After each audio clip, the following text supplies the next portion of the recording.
É convidado do programa Eclésia Padre Manuel Morujão para analisar o pontificado do Papa Bento XVI. Padre Manuel, muito boa tarde. Obrigado por estar neste programa. Que momentos acha que são determinantes e que marcam a história do pontificado do Papa Bento XVI?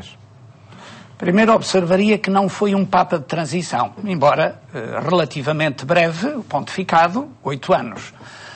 Mas foi um Papa de consolidação. O Concílio Vaticano II, ele tinha estado lá como perito, teólogo, pois deve-lhe também muito a sua aplicação.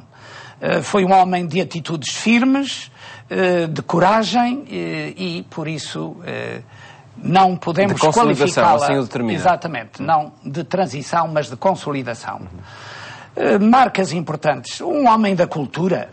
Ele que era professor universitário, um homem que publicou tantos livros, mesmo como Papa, com uma agenda tão carregada, como tem ainda ânimo e paz para, no meio de tantos trabalhos, escrever livros, concretamente os 3 volumes sobre Jesus Cristo. Seria esse um perfil que ele manteve, o tal perfil de professor, de investigador, que manteve mesmo como Papa? Isto também abriu as fronteiras da Igreja, porque a Igreja tem sempre vivido no mundo da cultura, mas ele concretamente soube dialogar com os artistas, com os professores, com a gente que cria cultura. Recordamos como aqui no Centro Cultural de Belém teve uma intervenção que foi acolhida com um grande aplauso. E todos recordamos aquele abraço carinhoso depois de Manuel de Oliveira ter beijado a mão, lhe deu um abraço carinhoso e como foi tão aplaudido. Recordo-me daquela frase: fazei coisas belas e, sobretudo, tornai as vossas vidas lugares de beleza. É uma frase belíssima e que resume um pouco este homem que viveu na janela, na aula aberta da cultura. Quando iniciou o seu pontificado, temia-se que Bento XVI fosse um Papa distante, entregue, lá está, aos seus livros, à sua investigação, à disciplina que o caracterizava enquanto prefeito da Congregação da Doutrina da Fé. Essa foi uma imagem que se foi desmontando ao longo do pontificado? Felizmente assim foi, porque queriam que fosse um tímido, que estava atrás dos bastidores, que o deixassem em paz. É um homem, quem o conheceu, tive várias ocasiões de o saudar pessoalmente, um homem carinhoso, que se interessa pela vida das pessoas, próximo e simples. Tem um Portugal descobriu assim, Portugal descobriu dessa forma. Portugal também teve a felicidade de descobrir essa nova imagem do Papa, que é a verdadeira imagem de Bento XVI. E acho que todos nós conservaremos nos arquivos vivos do nosso coração. Eu acho que é um homem extraordinariamente humano.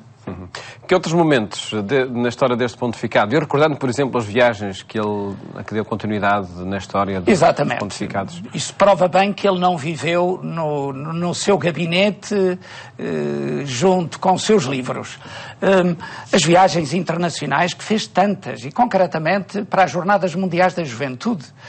Estamos a recordar aquelas primeiras em Colónia, depois estas últimas em Madrid, onde ele se fez tão próximo dos jovens. Evidentemente que ele não era um homem com o estilo de João Paulo II, que foi ator na sua juventude, escreveu peças de teatro, um comunicador nato. Mas também tem o seu encanto saber comunicar e comunicar com os jovens. Era um jovem entre os jovens. Pode ser jovem aos 86 anos. E ele veio demonstrando também. Outra característica, falou o Padre Manuel Morujão do diálogo, nomeadamente o diálogo cultural, acrescentava-lhe e pedia-lhe a sua análise ao diálogo ecuménico e interreligioso. Marcou este pontificado? Sem dúvida. E antes do ecuménico, eu diria o diálogo intra-eclesial, concretamente com a franja, penso eu, mais difícil de conjugar na unidade da Igreja. Os integristas lefebrianos, que têm muita dificuldade em aceitar o Concílio Vaticano II. Apesar de tudo, não conseguiu essa integração. Mas o que se lhe pediu é que fizesse tudo. Eu acho que ele fez tudo. Acho que até quase que parece que fez demais. E é criticado por isso também. E é criticado, mas eu acho que é o esforço do sumo pontífice. Como sabe, pontífice é construtor de pontes. E fazer pontes de unidade na Igreja, eu acho que devemos, isso é um dever de gratidão.